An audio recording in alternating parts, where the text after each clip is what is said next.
There are 40,000 homeless people in the UK, for whatever reason, whether it be poor choices or bad luck. Last year I had some issues with my personal life and I found myself so close to becoming homeless that it made me realise that it could happen to anyone. Luckily I had the support of friends, but many people don't, and they find themselves in this situation for reasons that are beyond their control. There are numerous charities and organisations to help these people, but once you've lost everything, is it really that easy to get back on your feet? A quarter of Great Britain's homeless citizens live in London, but due to the current economic climate, this figure looks set to rise in 2011. One man who has experienced the intensity of homelessness in London is 59-year-old Bob Wilson, who encountered life on the streets during the late 80s. He managed to get himself off the streets thanks to a stroke of luck. How did you end up homeless? It's always a difficult question to answer because after 20 odd years I'm still not quite sure myself. I think it was when I lost the ability to work overseas. Got a blood clot in my leg, couldn't fly anymore, it virtually stopped me moving about.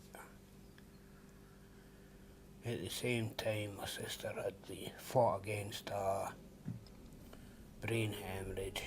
After about a year she was just about back to normal and she died of a heart attack. What's the reality living on the street? You're nervous. Some of the time you're scared.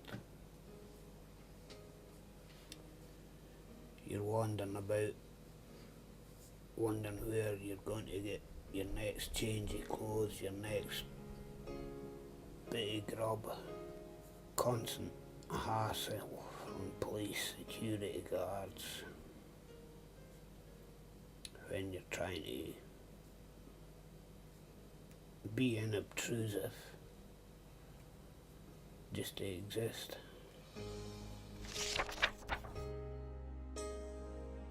I've come to Cambridge, home of the world-class colleges and the famous physicist Stephen Hawking.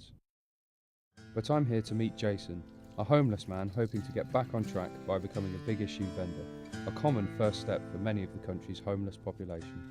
But first, I wanted to get to know Jason. So how come you're on the streets and what's been going on? Basically, me and my girlfriend split up about 6 years ago. Yeah. Sorry to hear that. Yeah, things happen. It was just one of them things really, and I started living around with friends. I did get into taking drugs for a while. I even started dealing and ended up in jail for about 2.5 years for supplying. I don't know, I try to get in contact with my little girl sometimes, but the missus wouldn't have nothing to do with it. No. Just life just went tits for a little while, sort of thing. Yeah. Just went right off the rails. To start Jason's journey, he has to register as a vendor, so I'm taking him to Winter Comforts, Cambridge's big issue distribution point and day centre, to meet sales outreach manager Aaron. Okay, so we're nearly at the end of this. Right. Just wondering about your current housing situation. I'm sleeping rough at the moment. You are rough sleeping, Yeah. okay then. Fine, yeah. So do you have any questions for me? Yeah, so what does your job involve here?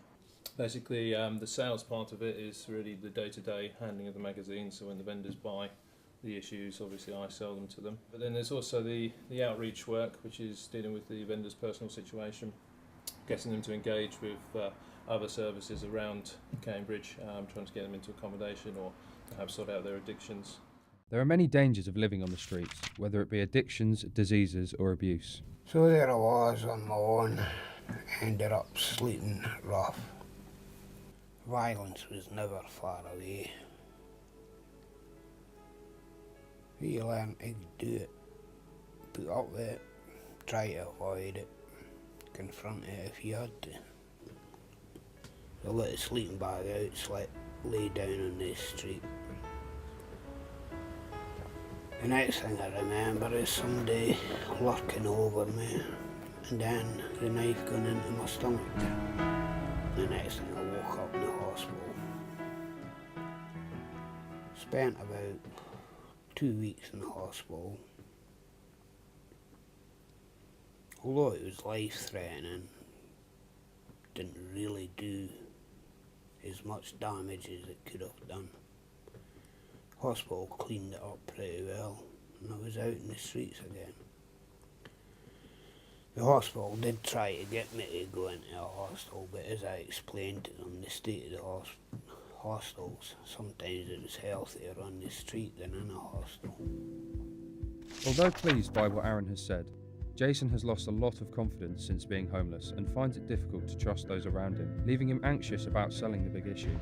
So we have arranged for him to meet two vendors, Daryl and Graham, for some advice. Come on folks, this week's big issue. It's a magazine that makes you invisible. Well, it makes me invisible anyway. It can help. It can be a good thing. Yeah. It can be a bad thing for some people.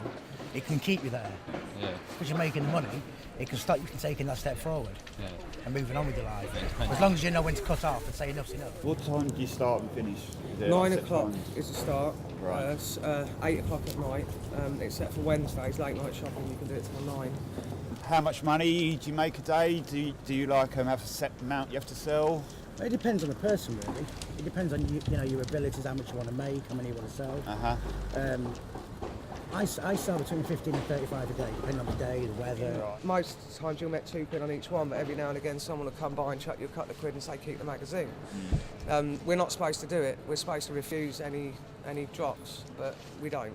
I mean, who would? Yeah. So, but yeah, it's a lot better than begging. I mean, I've been there myself. I just moved out of the hostel, 222, Victoria Road. I moved into one of their move-on houses, which is the next step along until you get your council property. So how did you get into it? Like, what's your story? 10 years ago, I was on the drugs, on the heroin. Basically, I lost my flat, my job. I lost everything to it. Ended up on the streets. Got involved with a few nasty people. They kept taking my money off me. So after a couple of years of doing that, begging on the streets, getting caught for it, nicked, took to court, fined 90 quid every time, I thought that's it. In some cases, it takes one particular moment in life to make for a change. And then one night I was living under, or sleeping under Waterloo Bridge. You can't see, you live on this street, you exist.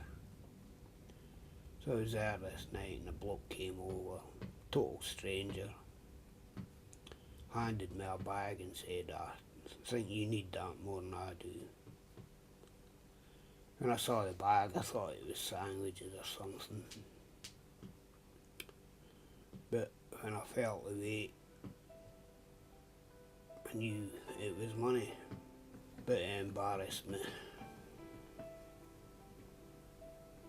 Probably in tears at the time thinking about it, to see how low I'd got. Bob has now managed to get into his own flat thanks to the Housing Association and has remained there for the past 20 years, which he says is the longest time he's ever spent in one place. There are a number of ways to get off the streets. Although the big issue wasn't fully established until 1995, Bob was one of the lucky ones who had the help of a kind stranger, but not everyone is so generous. Organisations such as the Big Issue have proven to be an effective method of getting back into society. So nowadays I volunteer at 2 homeless units, just trying to help people to overcome what I had been through. Trying to let them know the pitfalls and the ways to avoid them. Hopefully, for everybody there is a happy ending. Can it happen to me again? Hope like hell it doesn't, but I discovered once that it can happen, which totally surprised me, bemused me, bewildered me. So, I don't know if it'll happen again, but I'll try and make sure it doesn't. My opinion has changed since getting to know some of these people, as they are genuine individuals just trying to support themselves and their family. Jason has started to sort out his life and has gained weekly access to see his daughter.